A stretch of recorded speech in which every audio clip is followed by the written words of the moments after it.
Welcome to Operation Retirement Readiness, where Amy and Mike, two certified financial planners, talk about how military members can prepare for transition and how veterans can prepare for ultimate retirement. This podcast represents the views of the hosts and any guest. It is for informational purposes only and should not be considered tax, financial, or legal advice. All information is regarded to be from reliable sources. The hosts are not responsible for any losses, damages, or liabilities that may arise from the use of this podcast.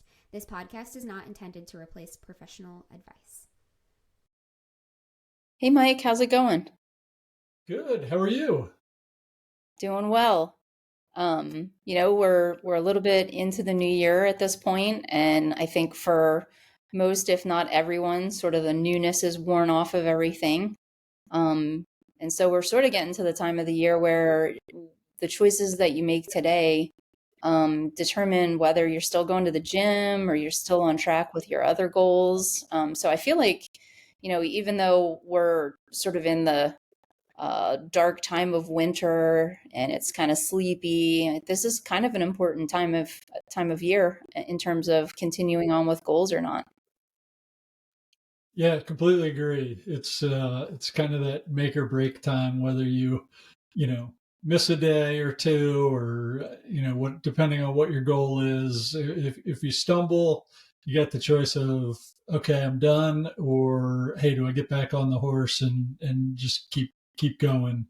So yeah, critical time to make sure whatever resolutions you had are still in place at the end of the year. Yeah, exactly. So Mike, what are we going to talk about today? The topic today is talking about debt and how do you manage that? How do you use debt appropriately? And how do you get out of debt if you're have more than you think you should? That this is a great time to be talking about this. Statistics are really boring, but I found some notable statistics. The New York Federal Reserve just recently published a report that U.S. households are carrying $17.29 trillion in debt. And trillion is a really hard number to comprehend.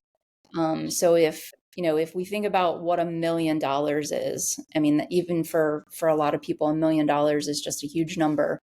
But if you think about what $1 million in your 401k might mean, or in your thrift savings plan might mean, or if you think about what $1 million home looks like in your area, take that and multiply it by another million, and that's $1 trillion.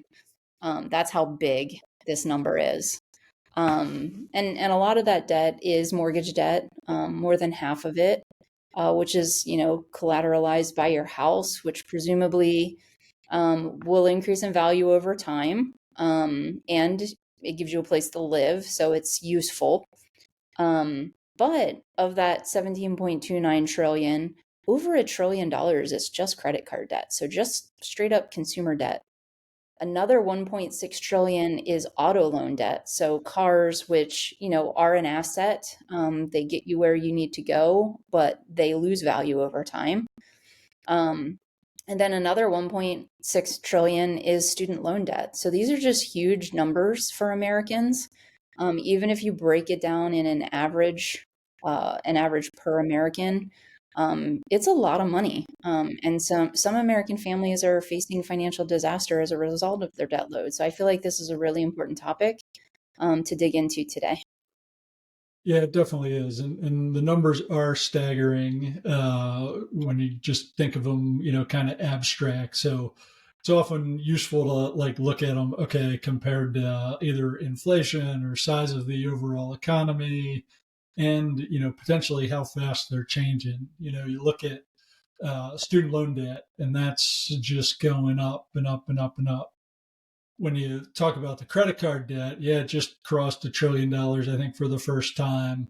But when you kind of look at it in the overall scope of the economy, or how much that's grown over the past few years, it's trending higher, but it's not out of control type thing. And auto loans are interesting because autos are getting more expensive. and people are financing them for longer. But we're also seeing, payments that are, the number of payments that are over $1,000 a month for new cars is just going up. And again, useful to think about in terms of inflation and how that all works together. But you can get behind, and you can have issues if you're not managing your debt correctly. Yeah. And I mean, you made a really good point in terms of, we're talking about overall balances, but you made the point of sort of what payments are and things like that. So it then ends up translating into that payment translates into, sort of a cash flow that's coming in that you don't get to choose what happens with it. You've already sort of spent that money. Um, but before we get into that or go any further, I think it's really important for people to understand the kinds of debt that are out there. So, when I was running through those boring statistics, I talked about mortgages and car loans. So those are loans that are backed by an asset, so collateral loans. And then there's other kinds of loans like revolving credit. Mike, can you talk to us a little bit about, categorizing debt and what each category sort of the characteristics in each category? Yeah, there's kind of two primary ways that debt gets broken down, and you kind of hit on one is secured, which is the collateral you were talking about, where there's some asset that if you didn't pay, the lender could go and take. And that could be a car, that could be the house. All of those types of things fall into secured debt. The other is unsecured. That's your credit card. That's a student loan where there is no asset that they can come and take. You've already taken the trip. They don't really want your TV type thing. So those are kind of two primary ways to think about it. And then the other two are whether it's installment credit or whether it's revolving credit. So installment credit is you borrow a big lump sum, say for the mortgage, for the car, and then you have fixed payments over a set amount of time. Uh, Now the actual payment could change because you may have a variable rate, but you're set up to pay over 30 years or 15 years for a mortgage, or 5 or 6 years for a car. And then revolving credit is the credit card says you can borrow up to $10,000, and if you borrow 8,000, you still have $2,000 that you could buy something else. But if you say, hey, I'm going to pay this off, and you get down to 2,000, you can go and reborrow more of that. So it's just kind of in and out. You're just making payments based on how much you owe at that time. And those payments will change every month. And if you get down to zero and you aren't using the credit, typically there's no payment due at that point for revolving credit. And again, that's typical of credit cards are the primary example of your revolving type credit. Yeah, yeah. And I think, in addition to sort of the factual ways to characterize debt, I think it might also be useful to talk about, this philosophical ways of classifying debt, which, there's for as many people as there are in our country, that is probably how many philosophies there are around debt. But probably one of the most common sort of philosophical ways to categorize debt is sort of, this idea of useful debt or leverage that can help you enhance the use of your money. So the things that might get categorized that way are things like a mortgage for your primary home. So like I said before, typically your home will increase in value over a period of time. So even if you buy at the top of a bubble, if you end up staying in the home, there's a very good chance that you end up, walking away with more money. So if you bought it for 300,000, there's a very good chance if you've kept it for 30 years that it will be worth more than 300,000, maybe even in excess of inflation over that period of time. But if nothing else, you've gained a place to live, your mortgage payment's locked in. It's not like a rent payment that might go up every year. So that can sort of be perceived as good debt or leverage that helps you make more use of your money. Student loans are sometimes categorized that way as well. So you spend money to go to college in order to be more educated and get, have a chance at having a higher income job. Again, different philosophies around each of sort of those examples. But then so there's leverage or useful debt, and then there's sort of what people might call bad debt, or debt that doesn't give you leverage per se. And that's things like, oftentimes credit cards are lumped in here because you can spend money that you don't have today, but you're basically signing yourself up for having to pay later. So there's a ton of different kinds of, and often revolving credit is categorized in this way. But it's really important for you to identify what you feel are the philosophical differences between kinds of debt, because sometimes you're going to need to take on debt. Most people don't have $300,000, $400,000, $500,000 to just go buy a house. And if you did, does it even make sense to do that? Sometimes it doesn't. Sometimes it makes more sense to take the debt. But it's just important for you to understand that there are philosophical differences, and you need to be really clear about what your philosophy on debt is. And as you consider, how you want to approach your debt and what makes you feel worse than other parts of your debt. So if you just have a mortgage, maybe you don't like it. Maybe it makes you uncomfortable to just have a mortgage. But if you have a mortgage and several credit cards and an auto loan, what are the debts that have you most concerned? So I just think that, it's a very long-winded way of saying that, philosophy matters and how you feel about things matter.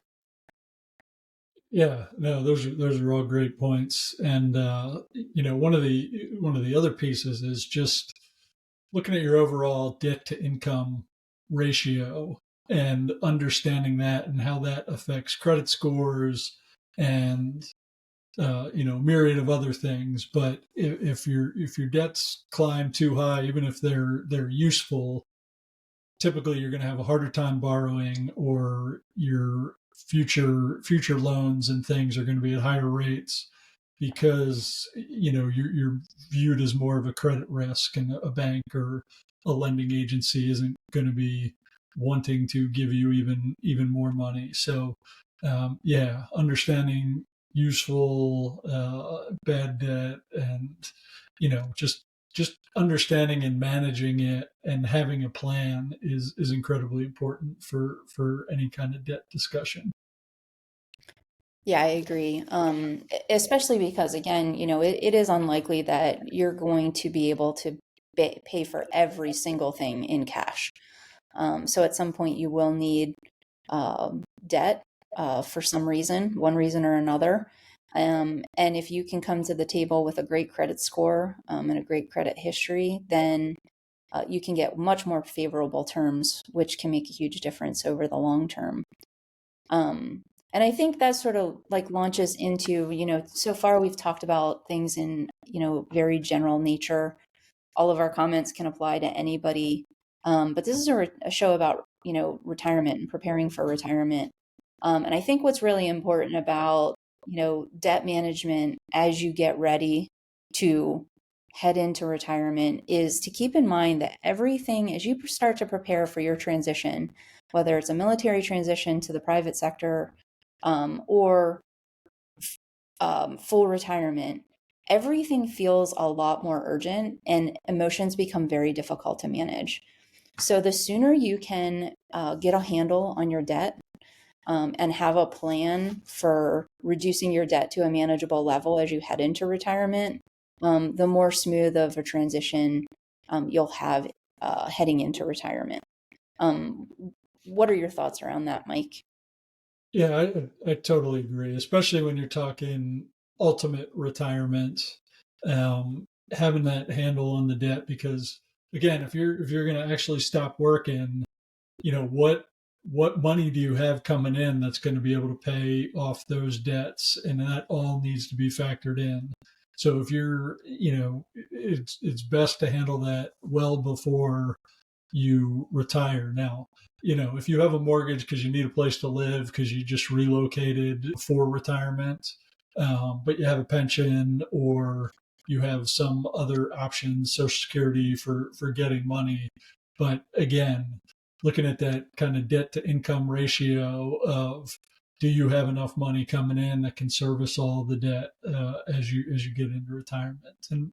And for military retirement, it's having optionality. I mean, if you are, in have excessive debt, it can limit your options for taking the job you really want versus, having to take the job because you've got to make those payments for things that you've already bought. So yeah, it's incredibly important as you look at retirement in the future. Yeah, yeah, again, back to options, having money available to you, whether it's because you saved or it's because you have full use of all your cash flow versus some or a lot of it being earmarked for expenses that already exist for you, is a huge deal. So as people start to get a handle on their debt, or want to start to get a handle on their debt as they sort of enter the retirement red zone, that 5 to 10 years prior to retirement, what are some ways that people can sort of approach debt reduction or debt management? Yeah, there's definitely a bunch of different thoughts on this that people do and have used successfully. What's the highest rate I'm paying? Right now, credit card debt is, close to, if not over 20% annual interest rates, compared to, you may have a mortgage locked in for, 3.5, and even if you're borrowing today, it's 7 or 8. But compared to 20%, that's a lot lower. So you'd want to, order all your debts by how much you are paying in interest and just attack those that have the highest interest rates, and then slowly work through that list. The one key piece is, don't go back and add more debt, um, unless you're talking about, okay, maybe I'm going to refinance, I'm going to take a loan, or a credit card has a teaser rate for a year, and I'm really sure I can pay off all of this if I move it to the 0% card, and I'm going to be diligent, pay it off.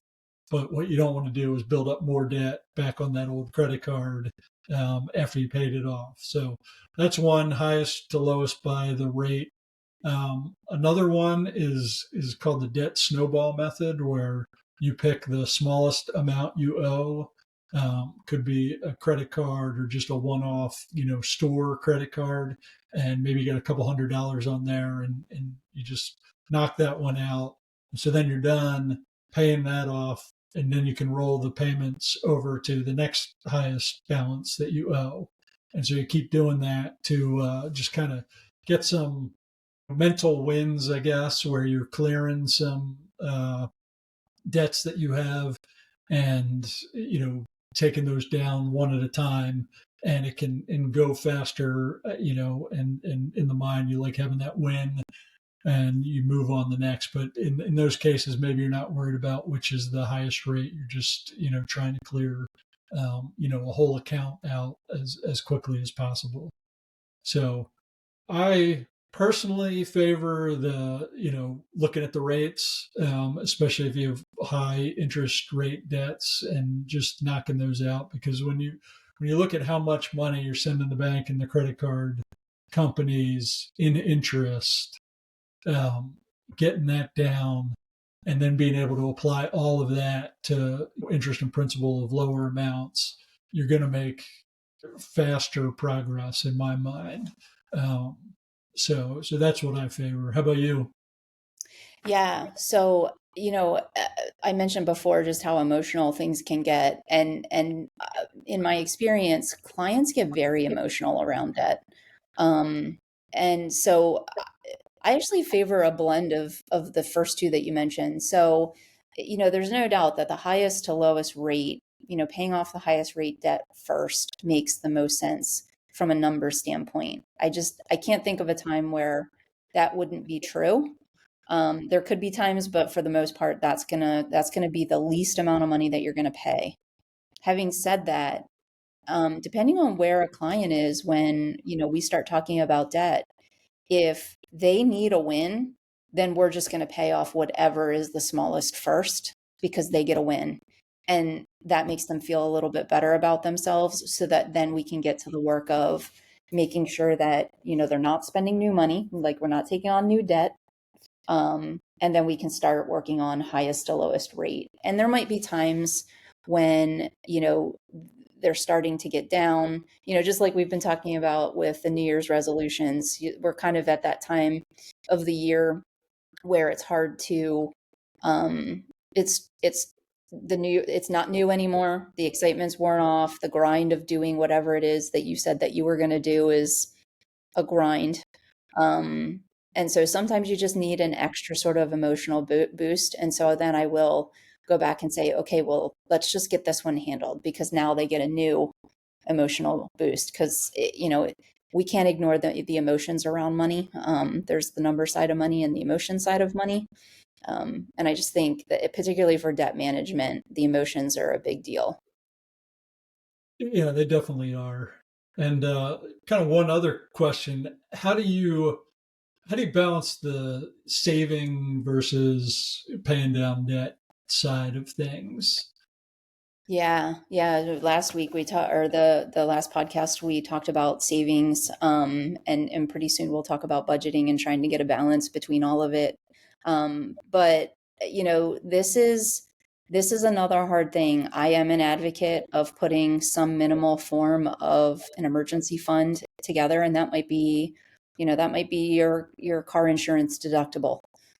So whether it's $500, $1,000 in the bank in case something happens, or it might be as much as $5,000 if you got a little bit more going on.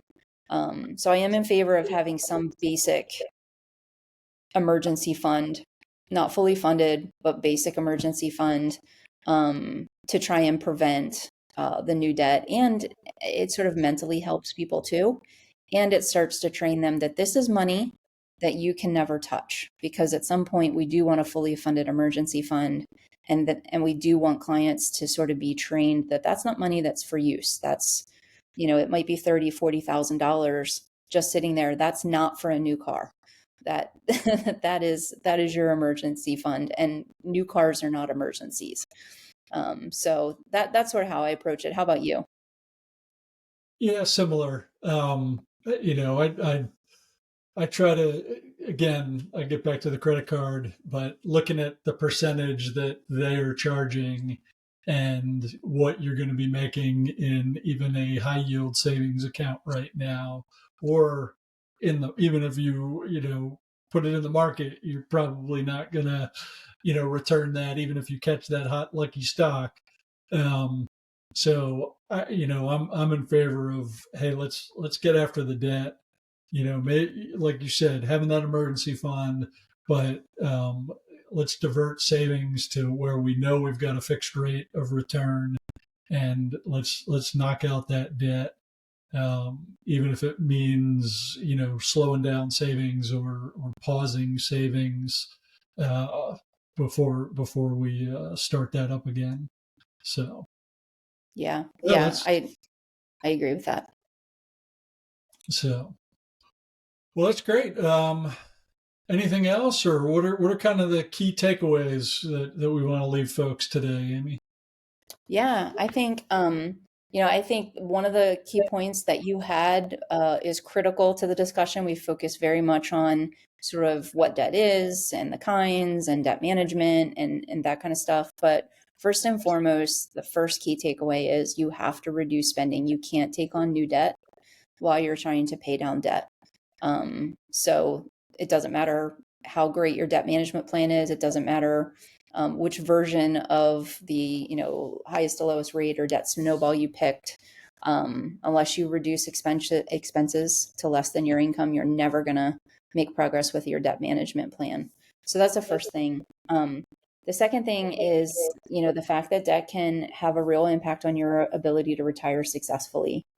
So getting a plan in place, preferably before you hit that retirement red zone, the 5 to 10 years before retirement, but certainly as early in that red zone as possible, having a debt management plan to get that down to a manageable level in retirement.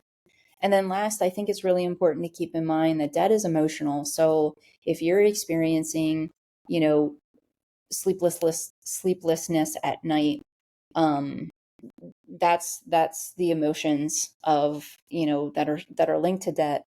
And controlling your emotions throughout the debt management process is at least as important as the, logistical financial process of getting out of debt.